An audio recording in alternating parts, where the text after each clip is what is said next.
there. Welcome to the Youth Empowerment Television Show right here on Pan-African Television. One of the biggest shows ever that centers on the youth and all issues surrounding them as well. My name is Makiza Micheline. We do apologize for the late start of the program. I am sitting in for your regular host, Richmond Amofa Sapon. Well, today we are with Belinda Seyram. Yes. Okay, and we're going to be having a conversation with her about her, personal life, her foundation works, as well as her interest in golfing. Is that the case? Yes. Okay, so welcome to the Youth Empowerment Television Show. Thank you. You look beautiful. Thank you. You look good too. I love your braids, though. Thank you. Thank you. It's nice to have you here on the show. Yes, it's nice to be here. Right. So, what struck me when I saw when my producer introduced me to you was the fact that you are a golfer as well as a chartered marketer. Okay. How do you combine that? Well, so it's passion. Okay. Yeah, so you set your priorities right and you're good to go. Really? Yes. That sounds interesting. You are also into, a lot of philanthropic works and all of that. What inspired that? Why? Because you're very young, and I am very impressed to see that a young lady like you is very interested in, giving back to society. Yeah, so my personal experiences in life growing up, and my journey through life made me to start what I started, and the joy I derive from it keep me going all the time. Okay. Yeah, so that's basically. So as a chartered marketer, walk us through what you do, really, because I'm sure a lot of people are watching this, but they've heard the word, but they don't really understand what it entails to be a chartered marketer. What's your job like? Well, so right now I don't practice as a chartered marketer, but I do freelance marketing for institutions. I'm into branding. I do, so more of branding I do now. I do a lot of, should I say, marketing for any startup business. I like to see businesses grow. I like to be part of the beginnings of anything. So any business that is young, I like to be part of it. Bring up my ideas, draw up strategies for it to grow. So that's basically what I do. Yeah, so I do marketing, but I'm not practicing the chartered now. Yeah, so I'm not practicing the chartered now. I am actually still furthering. I'm still doing further studies to that. Yeah. Okay. Yeah, so I'm still furthering in that. In that line. I'm not entirely done.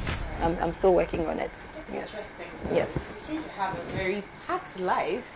Yes. On a daily. What keeps you going, though? Yeah, so I said earlier, passion. Okay. And the joy you drink. If you enjoy anything you do, you don't get tired of doing it. You don't, think before you just do it, and you don't feel the stress. Okay. You just do it as fun. Somebody enjoy football, even though the person is doing it as a career, you see the person playing it for fun, even though the person is making money from it. Yes. So that's how I see everything I do. So in my marketing business, the joy of seeing a business grow, the joy of being the architect of the growth of a business, give me so much joy that I do it without even thinking about the stress and what I have to go through and all of that. So that is basically what keeps me going, passion. Okay. It's interesting to know that you love what you do, because a lot of people are out there that when they're going to go to work, they are moaning, oh my God, it's Monday again, I have to go to work. It clearly tells that they don't love what they are doing, but you are filled with passion because you enjoy seeing businesses grow, especially those that you manage. So at what point did the golfing come in? Has it always been that combination? The golfing alongside the marketing and your philanthropism? Okay, so honestly, I didn't grow up a golfer, and I didn't grow up knowing anything about golf. I think in my early 20s, I was doing my national service at the Ghana Air Force Officers Mess. Yeah, I was doing my national service there. I saw those golfers. I just saw them playing. That's actually the first time I saw the whole sport. But the network the way they were seated, I mean, the way they were so, I just saw the place like, oh, okay, this is a family fun. I would want to be part of. I mean, you see them always having so much fun, but you always hear them talk about business. So I was so curious. I wanted to know more about the business they do there. I wanted to know, I mean, I see a lot of CEOs, I see a lot of, I mean, reputable people in this country, I mean, seated together and just, I'm like, okay, so if you want to be part of a family, you need to identify something that you can do in common with them. Then you can be part of them. So I decided to try what they are doing. That's the golf. And I mean, I just walked to the president. I told the president that I'm a national service person here and I would want to be part of the golf family. I don't see any young person here, so I want to be the first young person playing. And he was like, okay. And then he thought I was joking. And then they gave me a long list, the things I need to get and all of that, and it was so expensive. And I just told myself, this is what I really want to do it. So I decided to start saving up for it. So as a national service person, I was earning 550 or 559 exactly. So at the time, so anytime I take my salary or my allowance, I just go to put parts aside for it. And close to about 6 months, I got, I mean, you were really determined to be part of the golf club. Yes. That's how passionate I am about anything I want to do. Yes. So if I want to do anything, I don't really care about what I have right now. I don't care about I have available. What's my way forward? How can I get it done? That's my... So that's how I started. So you play actual golf and yes, I play actual golf. And you have to be in the outfit and everything. Oh yes, How good are you at playing golf though? I have close to 20 trophies. Wow. In the last, in just about 5 years. I mean, my 5th year actually. So, and I have close to 20 trophies lined up in my room. So, I'm very, very, very good at it. Wow. Yes. And I train people. I have lawyers. When can we start? I'm ready. So from here we are going. Okay, so viewers, please, I'm going to, get trained to be a golfer too. That's how you're called, right? Yes, so a golfer. So very soon you see me playing golf and everything. It will fit you actually. Oh, that's nice. It will fit you actually. Yes, it will fit you actually. Okay, so we are still in conversation with Belinda and we're talking about her personal life, how she's able to juggle her work as a chartered marketer, as well as a golfer and a philanthropist. So let's narrow the conversation down to you being a young lady who is into philanthropism. How did that start for you? And are you getting the needed support you need to actually embark on all of these philanthropic works and all that as well? Well, that is a very difficult one to talk about, but I'll just be honest with you. I started this foundation when I was, where was I? Okay, I can't remember. I was about 2016, right? Yeah, I was still in school. I was, at that time, I was studying general social work at the School of Social Work, I think. Yeah, so that was when I started. I'm actually a professional social worker. Okay. That is my first profession before marketing came in. So I was doing my I was in school at the time, and my personal life, growing up, difficulties and all of that, right, taught me a lot about life. Even those who are educated, working, right, things are not easy for them. So I think about those who don't have anything doing, really. And it is not everybody who end up on the streets that is strong to stand it to the end. So some people, you see them on the streets and you might think it's their fault that they are where they are and all of that. But it's not their fault. Sometimes it's just situations that bound them there and all that. So 2016, I interacted with a lot of young ladies around Osu and Dansoman. That's where my school was. So, and in talking to them, I realized that a lot of them don't really want to give up on life, but situations surrounding them is what is pushing them. Exactly. So I decided to just do something to help. I didn't want it to be anything big, So it would just be like, maybe I go to a community and then maybe I locate this one girl who I see maybe she's selling pure water or maybe she's selling something, and then I just try to support the person in my own way. I've worked through my life from senior high school to take care of myself all the way to the university and where I am now. And it so hasn't been easy. That's it hasn't, exactly. So when I see someone doing something little like this, I feel this person really wants to do something. So when I see that the person is very consistent with what they are doing, I just come out to help the person. So that's how I started. And then in 2017, I had a program called Fun for Kids where I decided to identify talents in young children who are around Blashibi.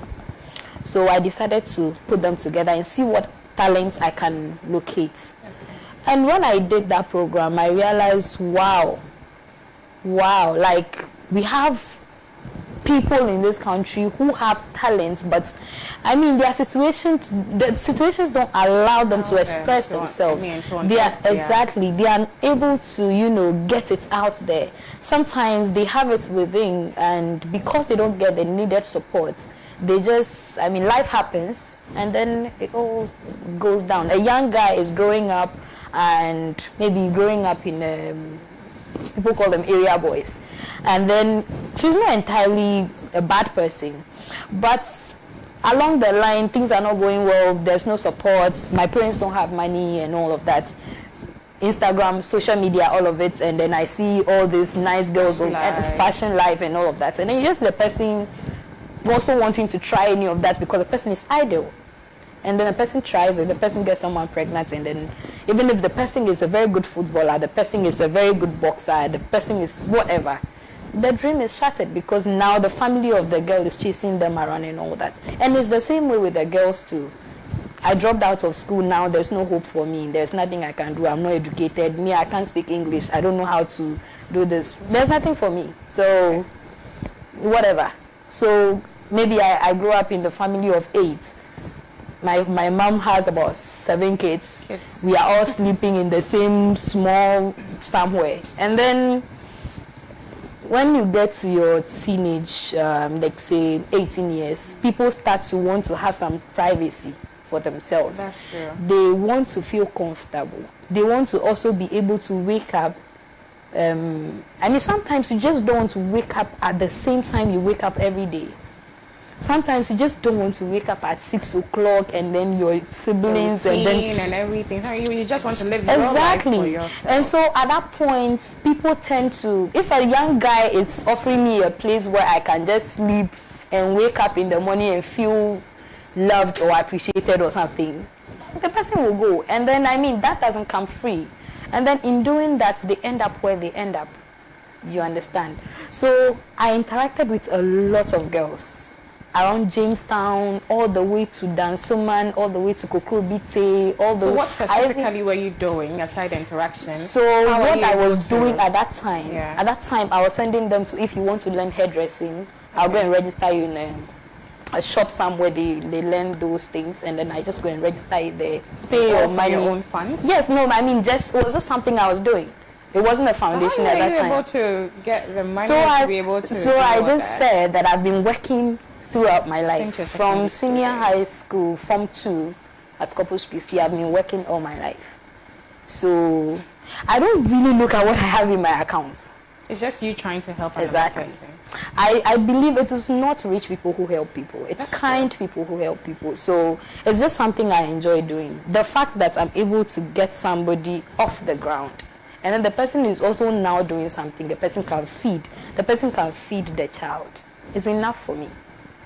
So that is how I started, and then in 2017, 2018, thereabouts, I gathered a few friends of mine, and then we decided to come up with a foundation that we can together, if I bring something, you bring something, we put it together, we can help. And that is how we started, and then we registered officially in 2020, and we've been having programs. Now we do vocational skills training for teenage girls, teenage single mothers especially. So the priority is on the girls? On the teenage single mothers. Because you see, for a guy, Okay, I mean, I'm not being biased, right? A lot of people say, why do you talk about girls, girls, girls? I'm not a feminist, right? Why I believe... Not a feminist. No, I am not. Because normally when you're doing something like this, people tag you to As be a a feminist. yeah, I'm not.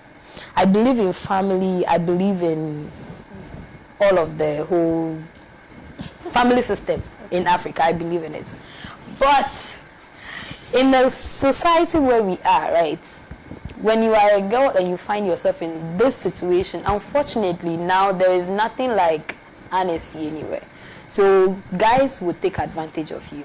It is not their intention. Some of them are just idle. Some of them just see you as one of their victims. But we shouldn't be making excuses for the men, though. That's yes, an we entirely should. Different conversation. Yeah, we shouldn't be making excuses for them, but it is a reality we live in. That's true. So you and I sitting here can't put a stop to it now. So what is the way forward? So I pick out the girls. If I give you a trade and you decide that, I mean, now you can feed for yourself, but you still want to do this, that's your own mistake. That's your own fault. I mean, that's your own decision you've made. Then we're going back to square one, aren't we? Yes, but the funny thing is, I don't just teach people something and leave them. Okay. Now, what the foundation does now is vocational skills training for teenage single mothers. We organize vocational skills, I mean, more of a DEBA. So let's say we go to Dansoman, we organize maybe soap making. Like in May, we are having a program coming up in May. We are organizing soap and detergent making for the girls at Dansoman. So what happens is we do it at a community level. So maybe if you're doing for like 200 people, we do it out of the 200 people. We locate people who are very serious at the community level. We pick those serious people and we send them to our office. Our office is Asakaman. So we send them to the office and we give them intensive training for 3 months.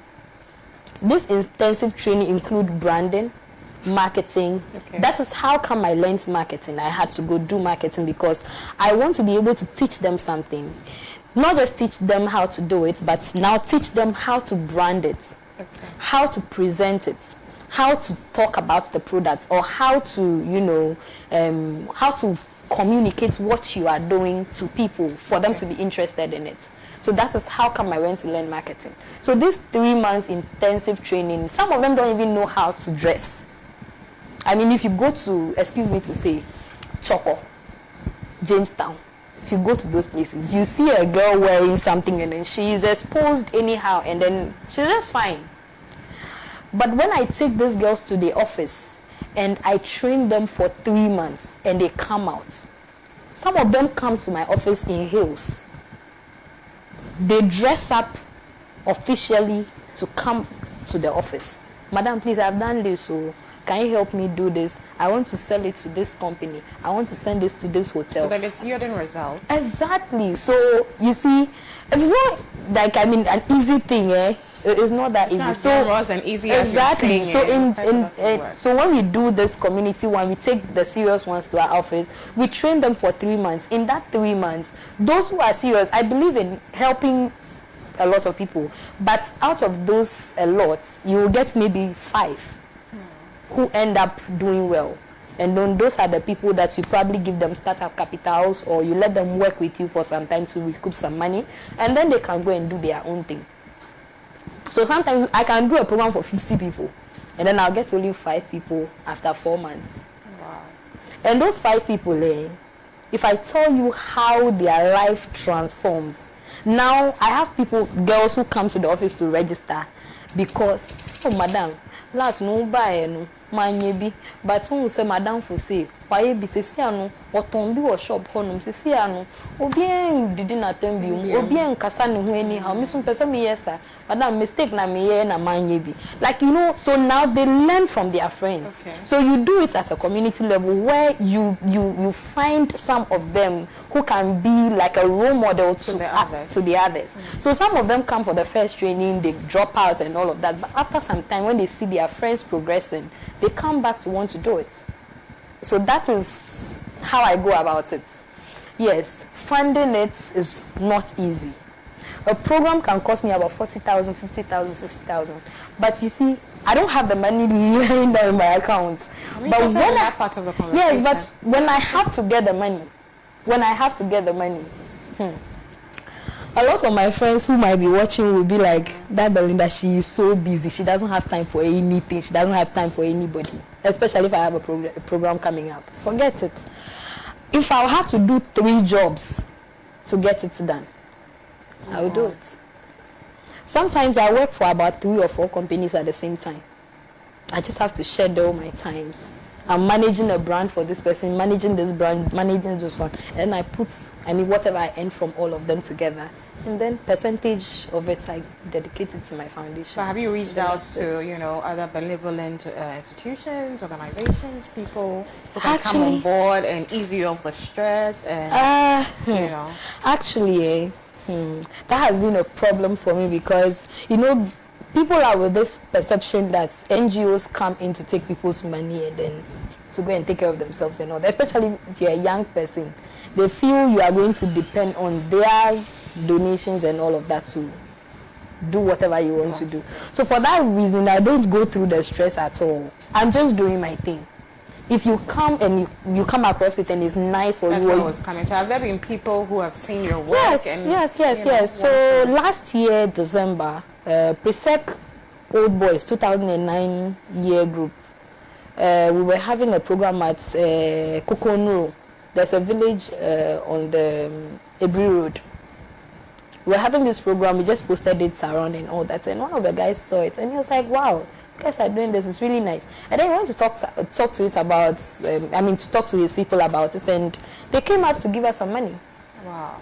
And then it eased off the stress. Yes. So you see, someone just sees it and then it's nice for the person come around and then the person comes to join. But we have never actually gone to an institution to, present to them anything that we are doing this. So will come you do and that support. in the near future? Yeah, so this year we're actually looking at doing that. We're actually looking at doing that this year. We have few proposals ready and we would want to get it out there and all that. There are people out there who wants to help genuinely, but they don't know where and how to go about it. They don't know who to entrust their monies to. But I believe if you are doing something that nobody sent me to do it. Yeah. So that's me. Nobody sent me to do, NGO work.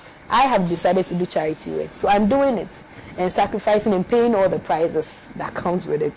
So if somebody, we'll give out some proposals and all that to institutions and all that.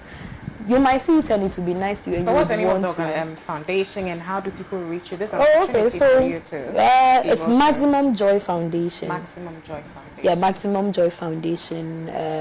We are located at Dansum and Sakaman. Okay. Our office is not so big. Our office is not big. It's a small office.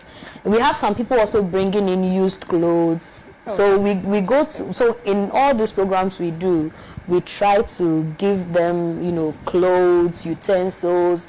See, it will surprise you that you go to some places, right, where to even cook is a problem. Somebody is cooking in a pot that have holes in it, so they have to cook the food at. You've been on the field. I've gone to villages. I've traveled all the way to Akontombra. I don't know, it's Sasefi, that side. I've gone to villages. I can't even. Tamale, Sunyani, where I have Kumase, Tepa, Sefi, Akontombra. I just go there to experience the life that people live there. And we'll get there. We'll get there eventually. We'll get there. We will get there eventually. We'll get there. Eventually we'll get there. We'll get there. I see how passionate you are. You are getting emotional. When you go out there and you see other people's lives and how difficult it is. I'm only sitting here and I'm wondering. I know that all fingers are not equal and all of that. But what is really the problem?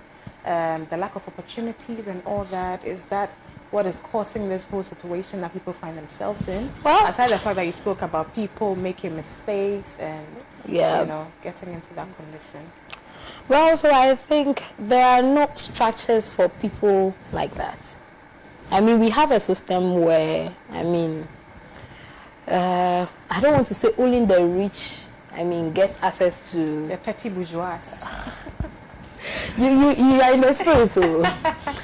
it's not only the, I mean, the people out there, okay, most of them do not even know what this Ghana is all about. Some people just know that I am from Ghana, Asan. And they don't even know anything that goes on in the system. Yes. There are no structures for the poor. There are no structures for the poor in this, I don't know what to say in this country, but there are no structures. We have ministries that are set up for these people. But when you go and you interact with these people, you realize that they don't even know. Just say, sometimes people go there to go and take pictures with them in the name of NGO and all that, and they leave them. And that is it. They don't go back there again. I went to Japan to have, I do 3 programs every year. I do vocational skills training for teenage single mothers. That's for the first quarter. The second quarter of the year, I do sanitary care for teenagers and kayaks at the station. That I do breast training. I give them sanitary pad. Now I'm trying to import this reusable sanitary pad that lasts for 2 years from Sierra Leone. So this sanitary pad can take you 2 years before it expires, and then you get another one. So that's what I'm trying to bring in, and then so that's for the second quarter of the year. And then the last quarter, I provide educational materials for these vulnerable kids who have talents, and that's what I do every December 25th. So that's a program I have dear to my heart. And how long has that program been running? Since 2017. 17. Yeah, since 2017. That was actually the first program I had and used to discover the whole NGO and all that. So that program is so dear to me. So these are the 3 programs I do yearly. And all of these programs I do every year. Okay. There is one thing that I won't sit down here and say, oh, this one dear. Because I went to Japan to have teenage girls, I mean, just to have a teenage personal development talk about sex education and all of that. And when I went there, the girls, they didn't want to come out. I went there about 3 times. I sent people there. I actually have volunteers, people who come to volunteer their skills to help. We went there 3 consecutive times. The girls don't want to come to us. Once they heard that we were NGO, they didn't want to come. What's the problem? The problem. So later on, they opened up to me to say, after I gave them, so I go there. So at a point, I decided to lure them with maybe their needs. So I try to find out, what do you need? And then somebody will say, I need diapers for my child. I need sanitary pad. I need food. I need it. So we're supplying this small. And later they came around in their numbers. And according to them, there have been NGOs who came here in the name of they are coming to help us, they are coming to help us, they are coming to help us. And after they take pictures with us and, all of that, videos with us and everything, they leave and we don't see them again. So now, exploited and now we don't want to associate ourselves with any NGO.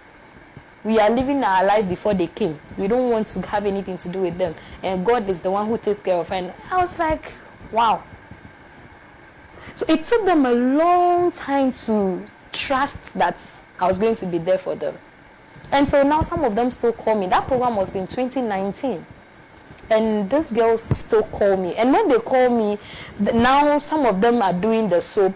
They go to sell it at the markets. Some of them, if maybe my auntie have a shop, so I do it and then I put it in front of my auntie's shop and people buy it. Detergent is something that people use on daily basis. Yeah. It is never going to, wear out.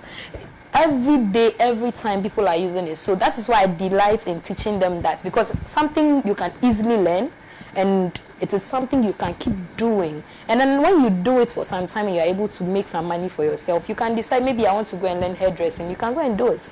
I want to learn what's the name? Fashion, dressmaking. You can go and do it. Maybe you want to even go to school. If you get, I tell them, if you get some amount of money and you think you want to go to school, just tell me.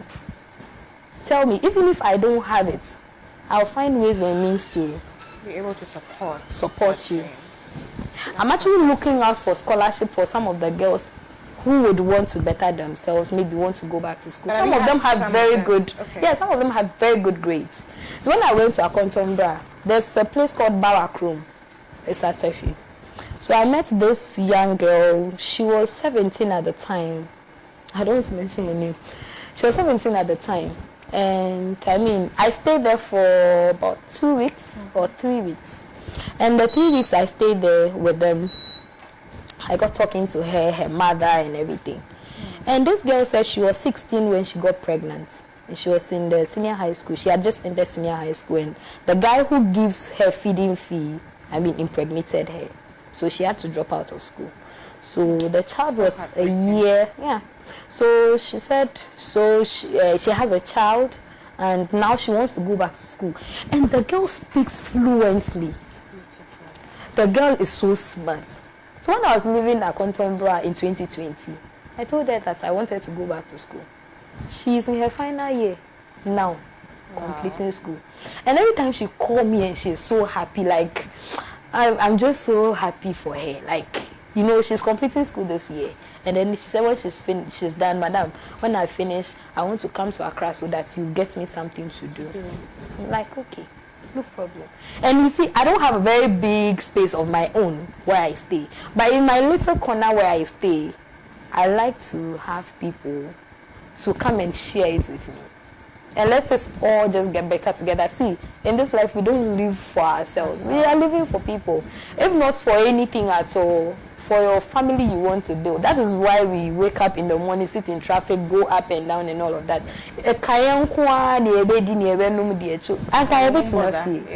We wouldn't bother. So there is no need to, want to save so much for yourself before you help somebody. There's no need for it. So that is in my perception. So this girl is now doing so well. And she's been very good, eh? She has never failed a paper.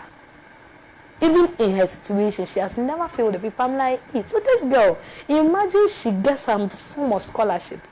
Or she just, have some help. She would have just be up there. Well, that's fantastic. I mean, what I love about this whole initiative is the fact that when you go out there, you just don't go and, do the classical thing, give them something, take pictures, and then you go. You leave them with something that is inspiring them to be better. And now you have somebody who is already, in school and about to complete, wants to come out and be the best version of herself. I mean, that's really what life is about. It's not just about you. You can help somebody one way or the other, just as Belinda is doing. And I find that to be very, very beautiful. I mean, let me take this one message that has come in from, there are several others. My producer will get them ready and then I'll read them to you. This one says, Dear Makiza, I am Salum from University of Ghana. Could you please give me Belinda's contact? Is there a contact that you can put out there for young girls who are watching and the guys as well? For young girls who are watching, who may want to, join I would want to give my number. Maybe your foundation number. Yes, so I can give her my foundation. I don't have that off head, so I'll get that for you as we go. Okay. So as we go on, we are wrapping up with the conversation, but she will get the number and then we'll put it across so that anyone who wants to reach the name of the foundation again, Maximum Joy Foundation. So you can check our website, www.maximumjoyfoundation.org. You'll find every information you'd want about us. On social media, we are not so popular on social media, but Instagram, Maximum Joy Foundation _GH. Maximum Joy Foundation on LinkedIn, Maximum Joy Foundation on Facebook as well. So you can follow Maximum Joy Foundation for all the details that you need about their social work. And she'll put the number across pretty shortly. I'm sure you've all enjoyed the conversation with Belinda Seyram Kumako, who is a chartered marketer. She's a golfer as well. She's promised to, train me to join the golf. I'm actually having I'm not to cut you, right? Okay, that's fine. I have Ghana Youth Golf Association, right? It's a golf club I have come up with. It's in the process of registration. I want to get young people to play golf.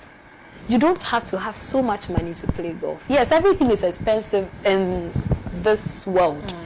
We use money anyway, we spend money anyway. So there is no need to say that, I mean, it's so expensive. I will support you with anything I can. I want we, the young people, to also take, see, when you come to the golf course, the people you meet on the golf course, they are old people. So it's a platform for you to network. Exactly. My best friend is over 60 years, almost 70. My second best friend is in her late 50s. I don't have a friend who is, I mean, my age mate or something. My friends are all in. And you see, the knowledge you acquire for them is a lot.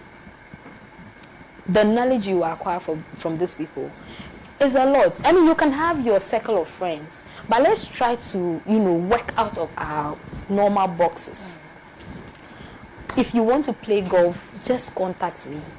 My name is Belinda Seyram _GH on Instagram. Okay. Just hit me up, and I will make sure you play golf. You don't have to have so much money, okay?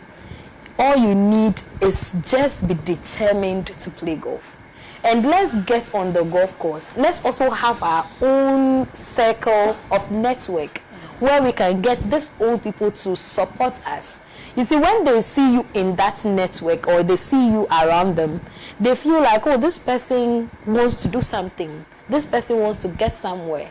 You can never get them to support you or to share their ideas, their business ideas, their experiences in life. They will never share it with you if you watch them from afar.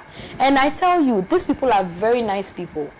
They only need you to be determined and be close to them. And then they can support Exactly. you. But if you are far away, they are never approaching you. Right. And you can never approach them from where you are. Right. When you want to be a friend to somebody, you have to share a common goal. And honestly, there is nothing we can share in common with them. Apart from, I mean, this sports that is very open. I am there. So I know what I'm talking about. Right. Just make the step, come, and then you just need petty things. You just need golf shoes, golf outfits, and then with the clubs, I can even, I mean, the ladies, they can use mine. I have 2 sets. Okay. I have the beginners, and then now I've graduated to the other one. Wonderful. So my other one is available. Okay. I have a coach available to train people. Okay. I've trained a lot of people now, and they are also having their own circle there, and it's amazing. So we the young ones, let's get there. Okay. So that we can take after these people. Okay. When these people leave the golf course, what will be left? Wow. Who will be there? Who will take over? So we shouldn't leave them to their children taking after them. Okay. Let's also, join the way you people go and join football clubs and, go to the Gone campus on Saturday morning to go and play ball. It's the same way we should. Let's get to the golf. Of course, most definitely. So, very fantastic. You've heard everything that she said. I mean, this has been the Youth Empowerment television show. I've been in conversation with Belinda Seyram Kumako, who is a chartered marketer, a golfer, and a philanthropist. You can follow her on all social media platforms and also her foundation, Maximum Joy Foundation. You can also follow their website for all the information that you need about what they do at the Maximum Joy Foundation. My name is Makiza Mishte. So the number okay, so let me put the number across before we go. The number is 0559 942 6808 055 942 6808. One more time, 0559 426808. You can reach Maximum Joy Foundation on that number. You can help them and support their dream of making sure that everybody at least lives a dignified life without any stress whatsoever. And I say unto you, verily, I say unto you that we can get there. So thank you so much for watching the Youth Empowerment Television Show. I have been sitting in for your regular host, Richmond Amufa Sapon. Do enjoy the rest of our programs.